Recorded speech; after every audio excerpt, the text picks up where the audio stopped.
Bismillahirrahmanirrahim. Assalamualaikum warahmatullahi wabarakatuh. Waalaikumsalam. Alhamdulillah. Alhamdulillahirrahmanirrahim. Wassalatu wassalamu ala asrofil anbiya wal mursalin wa ala alihi wa sahbihi ajma'in. Amma ba'du. Bapak Ibu gimana? Sehat semua? Tetap ya, kita insya Allah dalam kondisi sehat, dan kita doakan semoga warga saudara-saudara kita yang sedang diuji sakit segera diberikan kesembuhan. Juga orang-orang yang kena positif COVID, kita doakan juga segera diberikan kesembuhan. Mungkin sebagai informasi tadi menguatkan apa yang disampaikan Pak Ijat, Pak Rohaijat, bahwa masa sekarang belum aman ya Bu ya.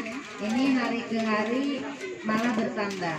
Ini terakhir nih breaking news, ada rekan saya Pak di anggota DPRD Kepri, ada 1 orang positif juga ya, Dapil Tanjung Pinang. Jadi saya lagi besok tuh ada rapat 2 di Tanjung Pinang di kantor. Jadi saya berpikir nggak mau datang nih karena memang belum ada sterilisasi juga di kantor gitu ya. Jadi memang kita harus tetap waspada karena satu-satunya caranya yang menghindar ya Bu ya dari sumber di situ yang kena gitu. Walaupun tentu ya kita serahkan sama yang di atas. Tapi kita harus tetap berusaha ya, ikhtiar sebagai manusia. Alhamdulillah, sholawat beserta salam mudah-mudahan tetap tercurah pada uswatun hasanah kita Rasulullah Muhammad sallallahu alaihi wasallam. Allahumma sholli ala Muhammad wa ala Muhammad.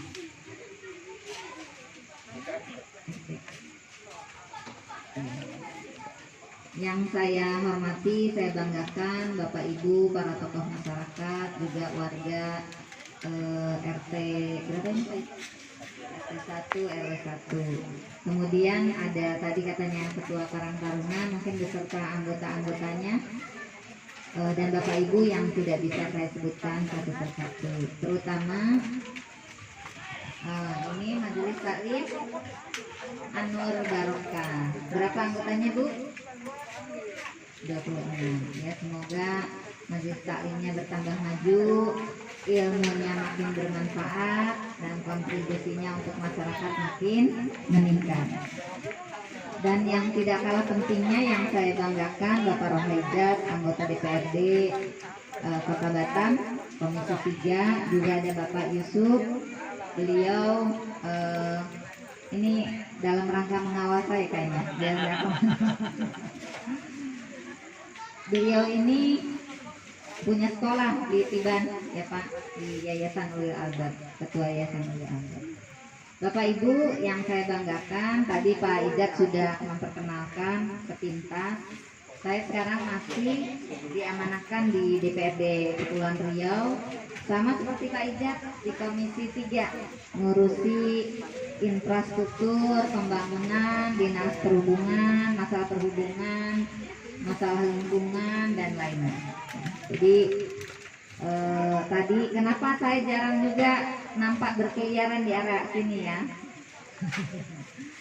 Ya Bu ya, jarang saya ngisi mungkin Majelis Taklim di sini. Karena memang dapil saya dapil Kepri 5 tadi yang disebutin Pak Ija.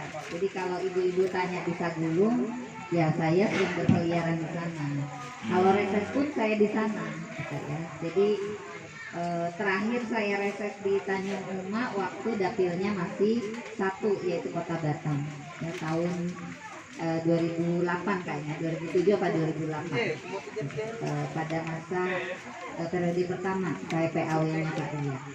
Jadi alhamdulillah pada malam hari ini, karena memang butuh juga dikenalin ke masyarakat gitu ya Bapak Ibu, tidak melihat di balihonya saja. Jadi saya ingin mengenalkan kepada Bapak Ibu, mohon doa restunya. Saya dipilih oleh Pak Isdianto, juga oleh PKS diajukan beserta Partai Hanura untuk maju di Pilgub mendatang bersama Pak Isdianto atau dikenal dengan Insani, Isdianto Suryani. Jadi mohon doanya agar nanti sampai hari H berjalan lancar dan mudah-mudahan COVID segera diangkat ya Bapak Ibu, karena kalau masih kondisinya seperti ini bisa jadi pilkada diundur, bisa jadi karena sudah ada kepresnya Bapak Ibu yang dikeluarkan tahun ini. Kalau mengingat situasi mungkin yang kemungkinan tidak memungkinkan, artinya dengan korban yang bertambah dalam artian yang positif, apalagi kan sekarang aturannya banyak ya Pak ya, untuk KPPS harus rapid gitu ya, kemudian tidak boleh lebih dari 50 tahun.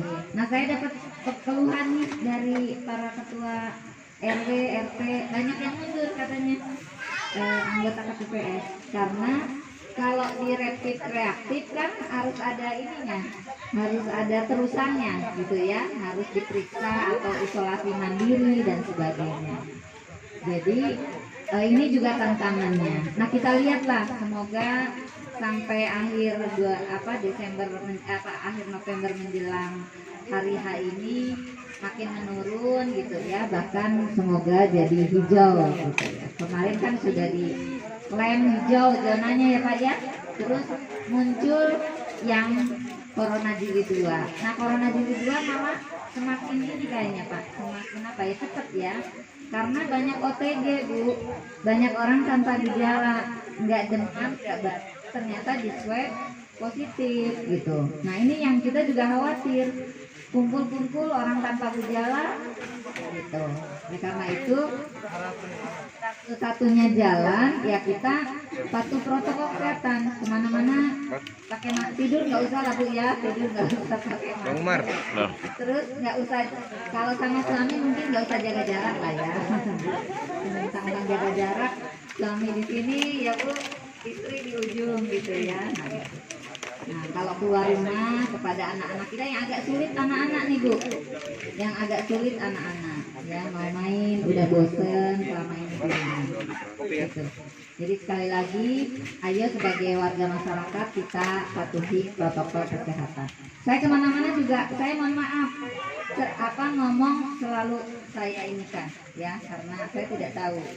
Kalau ini dipakai semua orang ya Pak Ijat ya, ini dipakai semua orang ya.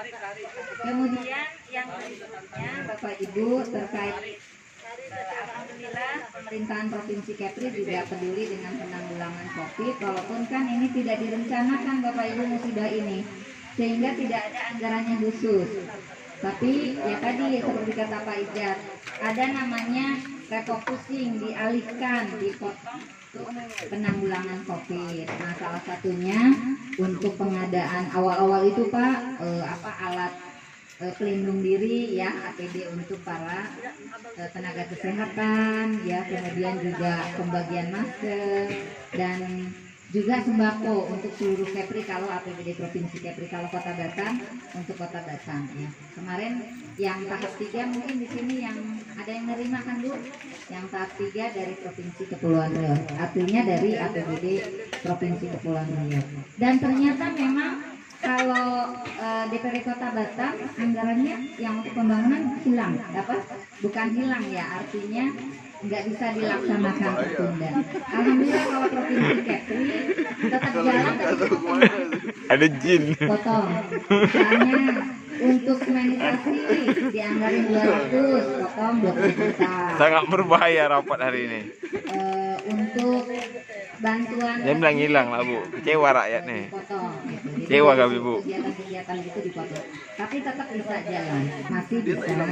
Karena memang Nah, itu tidak bisa ditangkap tuh, jadi butiran debu kan. kasihan juga Bu di masyarakat, pembangunannya mungkin tadi banyak yang terdampak gitu ya, termasuk orang-orang yang mencari pekerjaan di sektor mengerjakan proyek-proyek kita, itu sangat terdampak gitu ya. Jadi sekali lagi kita berharap semoga COVID ini segera berlalu dan kemudian ke depan kita menjelang pilkada ini juga diberikan ya sesama warga saling menghormati ya Bu ya, tidak saling menjatuhkan dan semoga menjadi pilkada yang membahagiakan bagi masyarakat. Mungkin itu Kencang, saja dari kencang. saya Bapak Ibu. Modal kencang. Dan Pak Kencang Ijat, awak hari ini. Pak Ijat, saya mohon maaf mungkin nanti Bapak Ibu tidak sampai selesai karena ini ditunggu juga di Demi perpolitikan kencang awak. reses anggota Dewan Kota juga Pak Jainal Arifin. Itu mungkin dari saya. Assalamualaikum warahmatullahi wabarakatuh. Waalaikumsalam.